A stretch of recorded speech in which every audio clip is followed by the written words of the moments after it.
Good morning, friends. I hope that you are having a truly wonderful day so far.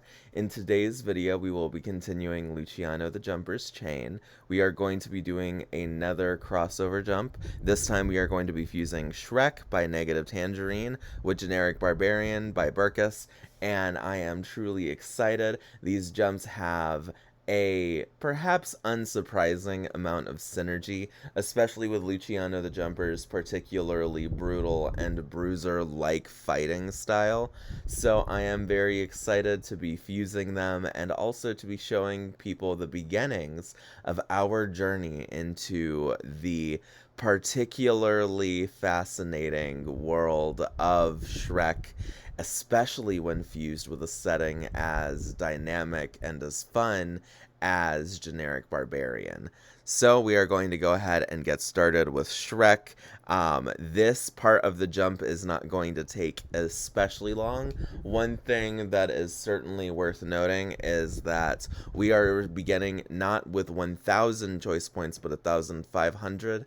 We have already established that we are going to be using 1,500 for a short little while. Part of the reason I'm doing crossover jumps is so that we can burn through that initial stipend that we gained fairly quickly.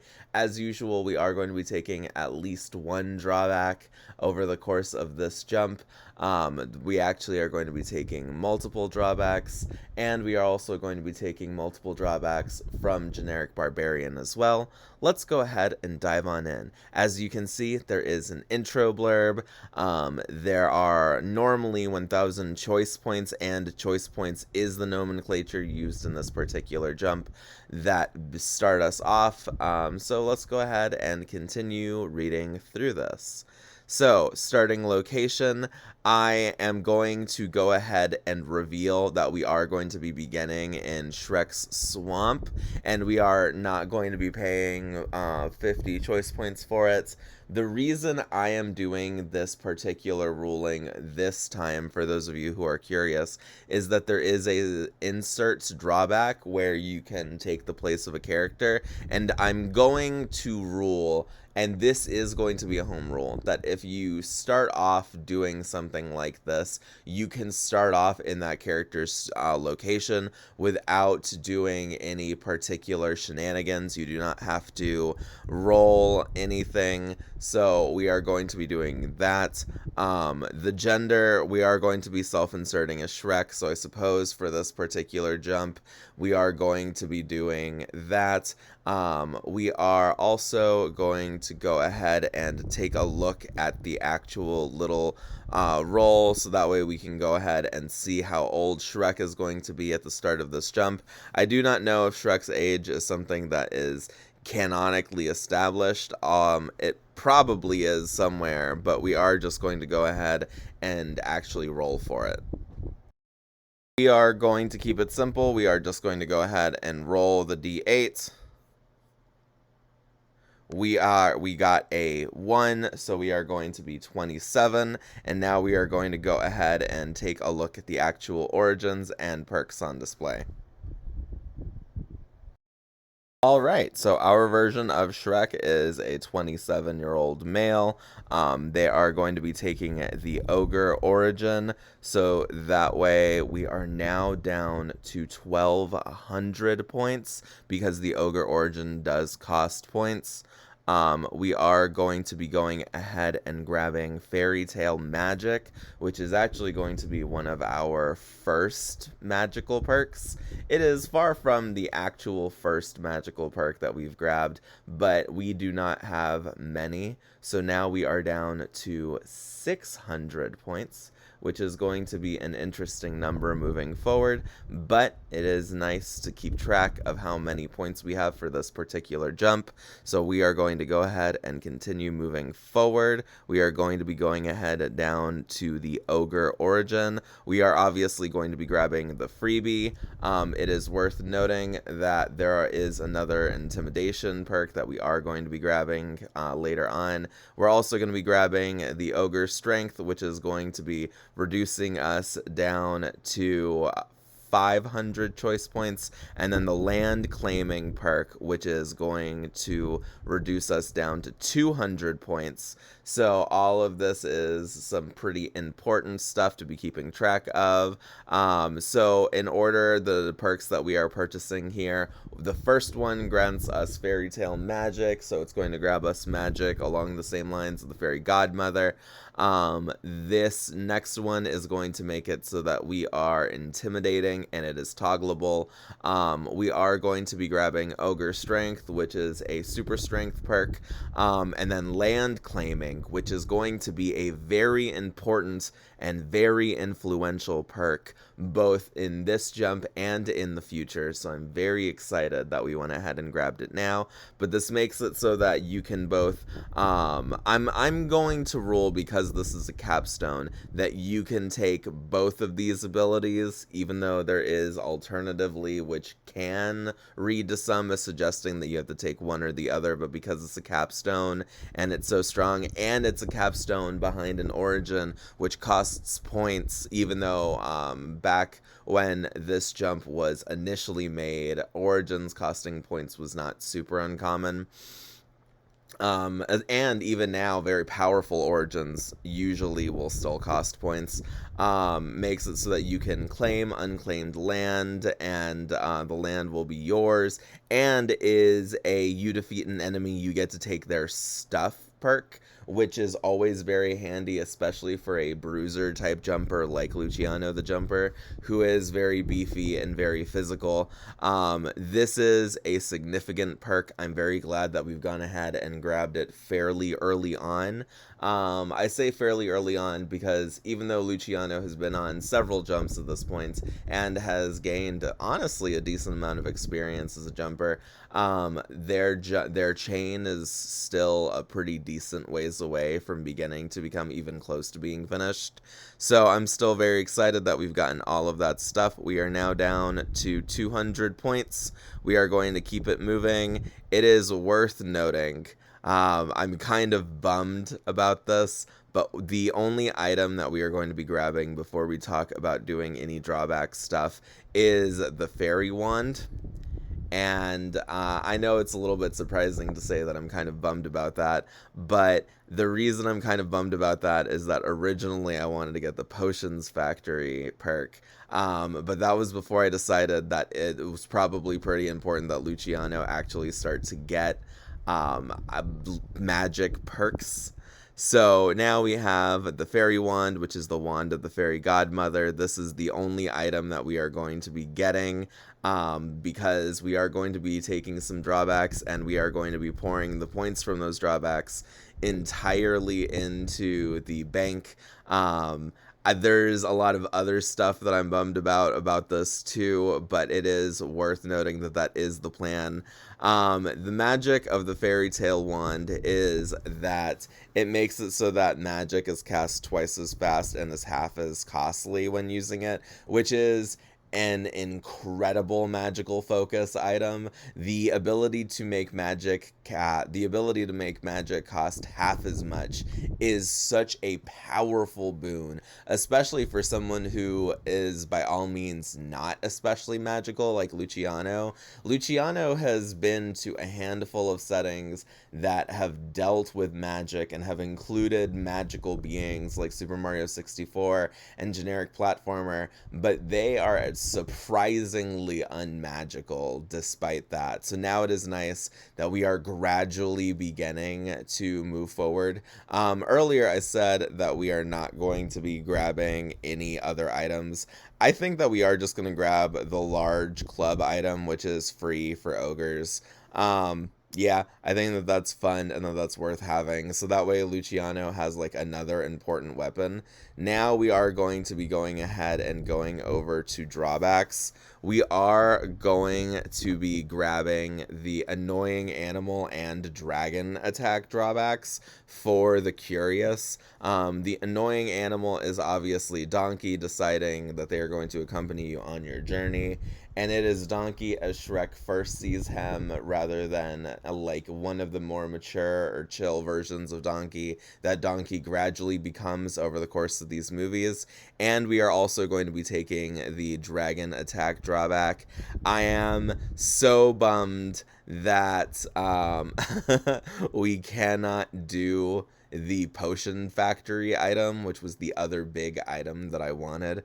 I wanted to add that to Luciano the Jumper's business, the business that they acquired as a result of completing scenarios and overcoming enemies. And it's worth noting that Luciano the Jumper will be doing a pretty decent amount of canon stuff in this particular plot as Shrek. Normally, we avoid meta knowledge for a number of reasons and through a number of means, but we are not going to be doing that for this particular jump, just so that way things can be a little bit more interesting than they normally would. Luciano is going to be entangling himself in the plot of the first 4 movies. Although I actually believe that the first Puss in Boots movie might have come out before Shrek Forever After. I am not sure off the top of my head. It's not a big deal if I am incorrect there, but that's definitely the order I remember them coming out in. So we are not going to be doing any of the spin-off stuff. There is a jump for Puss in Boots 2 that I very much want to go to as Luciano the Jumper, so we are not going to be dealing with any of that stuff. Instead, we are going to be dealing with Donkey and Dragon, and we are going to be having a lot of fun with the dragon attack drawback, but it's worth noting that that is a drawback that is going to be handled fairly quickly. It is not something that is going to follow us for all 10 years that we are here. That said, we are now going to go ahead. I wanted to go ahead and make sure that people could see the notes and the end jump options. Obviously, we are going to continue on, but first we are going to go ahead and visit generic Barbarian. We are going to go ahead and make that transition right now. So we are now over in generic Barbarian, which is a jump by Burkus. This is a very fun jump. As usual, as we did last time, our location is going to be the location from the other setting that we are going to be in, which is Shrek. So it is technically location number 1, a fantasy world. It's worth noting that some of these other options, especially Barbarian Portal World, are going to be significant because of a drawback that we are going to be taking here. Luciano the Jumper is very decidedly already a Barbarian type character, so this is not going to be a market shift in their jump chain, but it is going to be a market expansion of who and what they already are. So that is certainly something worth noting. They have 1,500 Barbarian points. There are some tokens. Their age and sex, Luciano in this particular jump is a 27-year-old male ogre, just because of the Shrek options. There are 4 Barbarian tokens. I hope I did not previously say 5, although I might have. There are 4 Barbarian tokens. These are going to be redeemed to get things. So that means that in effect, we are going to be starting off with 1,900 points, which is a significant number of points. If it makes you feel any better, there is a significant number of items that we are going to be getting this jump, so that is certainly worth keeping in mind. I'm not sure if I mean actual items, although there are a lot of items that I really enjoy in this particular jump, so I would love to be able to get a good number of items. Part of the reason I'm unsure is that this jump there's so much cool stuff that trying to determine a ironclad build, as these are all the things that I must have, has been surprisingly difficult. That said, we're going to go ahead and dive right on into it. There is the Barbarian Rage and the weapon skills, both of which are free, or rather weapon skills has 1 free purchase. Barbarian Rage makes it so that you have an endless well of rage within you that you can call upon to gain supernatural bonuses. This includes enhancing your speed, skill, strength, and durability. It can be trained and mastered like any other skill, and you can teach others the art of rage as well. That is very important. That is definitely something that Luciano is going to be doing. Weapon skills, Luciano is going to choose an axe for their weapon. If you have seen this jump, you might be able to imagine why. We are going to be going ahead and taking Rage Epiphany as our first perk. That is going to reduce us to effectively 1,800 points, just because the nature of tokens coupled with this jump, where I don't believe anything costs over 100 points, makes it so that we have a budget of now 1,800 moving forward.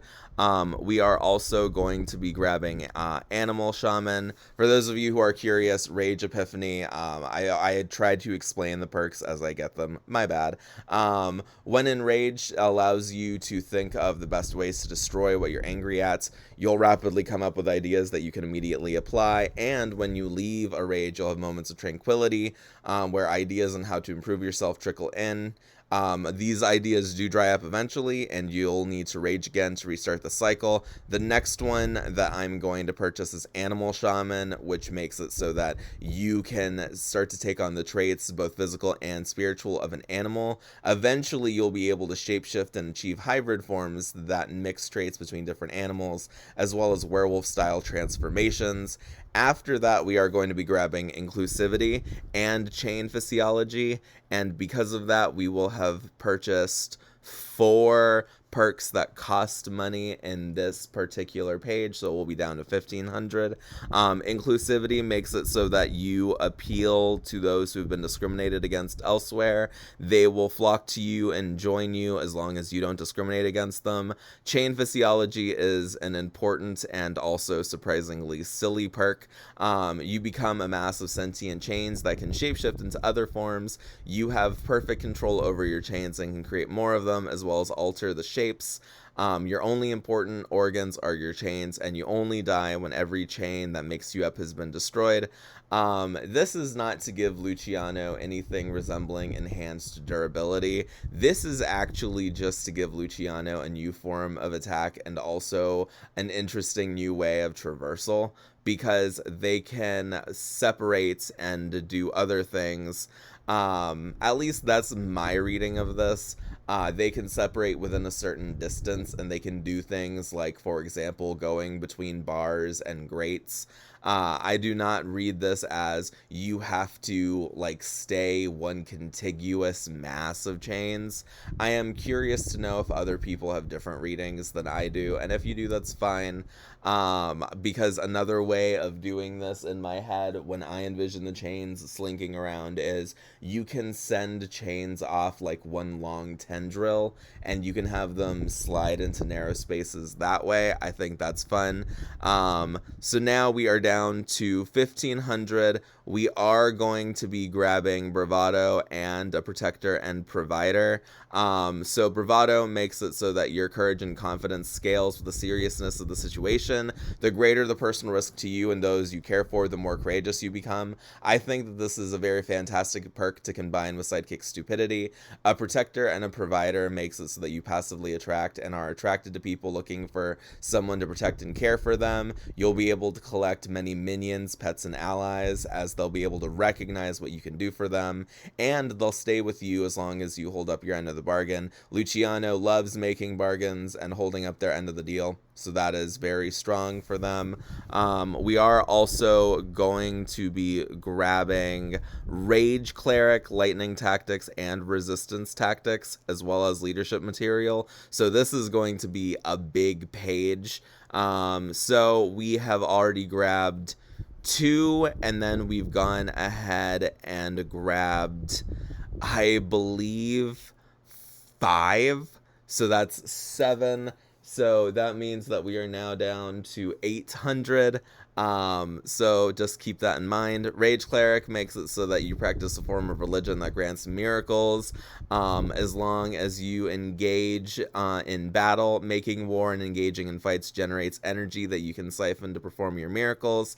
Lightning Tactics and Resistance Tactics make it so that when battles first start, you and your allies will receive bonuses. The first one is a speed boost that will reduce itself the longer the fight it goes on. So at some point, the speed boost will just completely dissipate. And then it is worth noting that the second one is one that actually grows in time, and it is improvements to your durability and defensive techniques. I read this as these techniques and improvements only last the fights. Other people might disagree with that reading. Leadership material makes it so that you are a good leader. Community judge is the next one. It's going to be reducing us to 700. People will respect you and will come to you and trust your judgment as far as mediating disputes. So now we are at 700. The next two that we are going to be grabbing are Grand Cleave and Enlightened Rage. Thankfully, we only grabbed a few from this page. This is going to reduce us to 500 after this. Defeating a foe will refresh you and let you instantly launch another attack on anyone within your range. Those on your side who witness you defeat an enemy have their morale restored and will fight with renewed vigor. I think that that is a very powerful perk for someone who is both a destructive bruiser and a speedy opponent like Luciano. Enlightened Rage grants you control over your anger, and your strong emotions will only bring clarity. It's also worth noting, and this is important, you can calm others by projecting the state onto them, letting their hotheads think clearly, even if they would otherwise be completely blinded by rage. This is something that is going to be very helpful for Luciano in one very specific context in Shrek, but it's also just a handy ability to have in general. Now that we are down to 500, we are going to be moving forward. We are going to be grabbing Pack Up and Go and Nomadic Existence, and those are going to be the last two perks that we get. Pack Up and Go enables you to pack up an entire community and leave on a moment's notice. You'll always have several pre-prepared plans to get everyone ready for this. Nomadic Existence makes it so that you always have enough to scavenge and hunt for the things your group needs. Regardless of how many people you need to feed, clothe, and provide for, opportunities will come up that enable you to do that. So we are going to be purchasing Nomadic Existence with one of our tokens. We are now down to a total of 300. If that number is not exactly right, we are going to be getting enough drawbacks, and we are going to be putting some of the drawbacks into our bank. So if the math is wrong, I will simply correct that and subtly change how many are in our bank. It's fine. But Pack Up and Go and Nomadic Existence are very fun nomadic barbarian perks, just things that are absolutely worth getting. So mundane weapons and armor being free gives us a free battle axe and some armor. We are also going to be grabbing the blood axe, which is going to reduce us to 200 points effectively. This is an axe made of crystallized blood that sucks the blood and life force out of its victims to repair itself and you. This allows you to heal any wound, yours or someone else's, as long as the axe has stolen life within it. The axe increases in strength with each new victim. Weak victims will provide minuscule gains, and strong ones will provide fantastic improvements. It's worth noting that this is going to be a handy way for Luciano the Jumper to begin to be able to heal people more actively than they could with passive renewal, which is their current main healing ability. And also, it's just a really strong battle axe. I really like it. I think that battle axes are great for barbarians, especially because Luciano has a skill perk that makes it so that they're good with those types of weapons. Floating Francesca is going to be the very next item that we get, and these are throwable axes that will hover in midair and can hone in on targets. They can also be set to revolve around your body in a whirlwind of death. I am very excited for all of that. That is a very neat ability that Luciano now has. So I believe that we are able to purchase one more thing. I think that the last thing that we are going to purchase before we start grabbing drawbacks and the expanded points that come with them are Monster Tribe. I very much like Monster Tribe, and it is in keeping with Luciano the Jumper's nature. especially as a like ogre like Shrek. And it's also in keeping with the events of the movie, but I am going to say that this is not going to be those same characters. I'm going to say that this is a separate tribe of orcs, kobolds, goblins, slimes, hobgoblins, and trents who've sworn loyalty to Luciano. I'm going to say that the swamp is inhabited by Luciano and Luciano's monster homies before the fairy tale creatures get sent there, and that is going to be a thing that matters. I believe that that is the last thing that we can purchase with our 1900 budget, but we are going to be going ahead and grabbing the drawbacks. We are going to go ahead and grab the Barbarian Invasion drawback, which is an additional 200 points. A variety of barbarians from the Barbarian Portal world will come pouring into the world to engage in an enormous battle for survival. Wars will take place across a multitude of settings. It is worth noting that the only setting that is going to be relevant for Luciano is that of Shrek. Luciano will protect their homies, both new homies that they've acquired in jumps and also their business interests, because Luciano is a business owner. Dangeld, which I have no idea if I am pronouncing correctly, is you'll occasionally be threatened by local groups of raiders who want you to give them money and goods in exchange for them not raiding you. Luciano will also be taking that, and will be taking the prophesied hero, which is that there is a potent necromancer, a master of, let's go ahead and call it a subverted form of gingerbread magic, who is raising an army and sending out undead minions to just harm people and destroy things. The necromancer is aware that there's a prophecy detailing Shrek's role and its defeats. We could say that this is a reskinned Rumpelstiltskin, but we're actually not going to do that. Instead, we're just going to say that this is a completely original character. That is going to be very interesting and fun. So this necromancer is going to be sending out people to try and harm Luciano, and it is just not going to work in quite the same way as it should, because Luciano is both a powerful enemy and also someone who gets more powerful the more enemies they defeat, because of perks like small animal assimilation, and also their killer parkourist perk, which is effectively a Metroidvania style perk that allows them to gain abilities that allow them to move in more interesting ways based off of the enemies that they defeat. So that is stuff that is going to make it so that this is objectively a bad move, that if you're going to try and defeat Luciano, you need to try and defeat Luciano head on, especially now that Luciano has both telekinesis and telepathy, which are very powerful things individually and are even stronger in conjunction. But that is an additional 600 points that we can go ahead and spend. We are going to be going ahead and spending those things on a bag of holding, which is going to bring it down to 500. We are also going to be grabbing war elephants, which is going to bring it down to 400. A bag of holding is what it says. It's a bag that allows you to hold an infinite amount of stuff. They can explode outward if the bag is damaged. It can be used as a bomb. I'm going to assume that if it's used as a bomb, you get another one the next day, which has been cleared out of all of its previous belongings, just because fiat backing means that even at worst you would be getting another one next jump. War elephants is a group of 40 elephants who never forget to kill. They're peerless manhunters who have been trained in the art of hunting and slaying humanoid targets. We now have 400 points that we're able to do with what we choose, so we are also going to be grabbing Noble Steed. I really like Noble Steed. This is a horse that's as smart as Luciano is and talks. It can divide itself when you bring a new rider to it, creating another copy of itself. Unridden horses will get reabsorbed into the main horse, but this is very good with the idea of being nomads. So now we are down to 300. That is the last item that we are going to be getting, although there were other items that I thought about getting.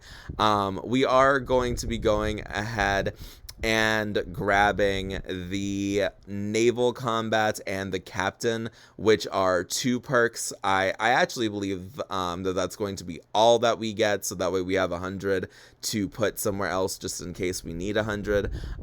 So with naval combat, you're an expert in naval combat and fighting on boats and in precarious situations. You have remarkable balance, and the captain makes it so that you can basically give life to boats. Kind of. They will gain an animal's intelligence when you wish them to and can steer themselves. And also, you're an excellent captain, swimmer, first mate, and navigator. This is the beginning of Luciano becoming a little bit more of a water being, although Luciano actually does have a few other water perks. Most notably, they have the ability to breathe underwater as a result of their escapades in generic platformer. I really liked that water perk, and I think that getting it was the right choice. I believe that this jump is helping establish that as well, because now Luciano can fight both in water and on water, and they have telekinesis. All of these abilities are going to be incredibly handy in a future jump, although I do not know if it's going to be our next jump. But all of this put together has helped create a very interesting new level of power for Luciano. It's worth noting that they've gained fairly few actual supernatural abilities in this. They've gained fairy tale magic. They've gained, I guess, the Rite of Conquest, which effectively is a supernatural ability. They've gained supernatural rage and supernatural cleric powers, especially related to war and conflict, which is something that Luciano will never hesitate to be involved in.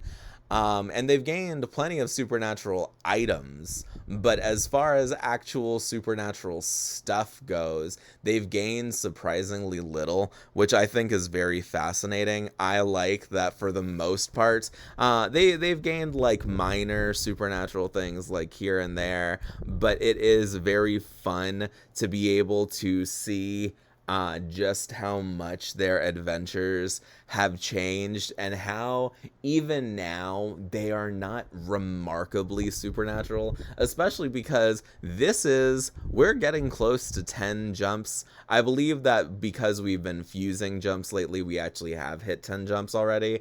I believe that with this particular setting fused together, we might have just edged out past 10 jumps. And there's jumpers at this point who are sorceress archwizards who can create demi-planes. And then there's Luciano, who can turn into a like 100-foot tall water monster and can spray lasers like a sort of nightmarish dragon. But that is their most supernatural set of abilities up until the last jump where they gain telekinesis and telepathy, and this jump where they've gained the Rite of Conquest, which is very fun. It is very fascinating to me that we are able to see all of these adventures play out, especially now that we are also doing story time, because I think that story time is something that is remarkably fun and actually allows us to see what it is that Luciano gets up to over the course of their adventures. That said, I'm so excited to keep moving forward with the chain and for Luciano the Jumper to be really focusing in on physicality and physique. I think that the Rite of Conquest is going to be a serious game changer for Luciano. I am halfway tempted to do a quest mode thing where Luciano actually does get to keep some of the stuff that they've conquered and gain and give it some like baby level of fiat backing, but I don't think that I'm going to do that, at least not this early on in the chain. I think that later on, as Luciano's supernatural abilities improve and become stronger, certain things like the Rite of Conquest will become strong enough to gain a baby layer of fiat backing so that they become like attached to the warehouse and stuff. I'm so bummed that we couldn't get the potions factory, but I'm also happy that we were still able to continue adding points to things. I believe that because of this jump, we've been able to add I believe that in this jump specifically, we only added 100 points to the bank, but I like that we are keeping in the tradition of making sure that we always put stuff into the bank in addition to just taking stuff out. So that said, this has been a lot of fun. I can't wait to see how this video is received, and I hope that you all are having a wonderful day so far. Bye-bye!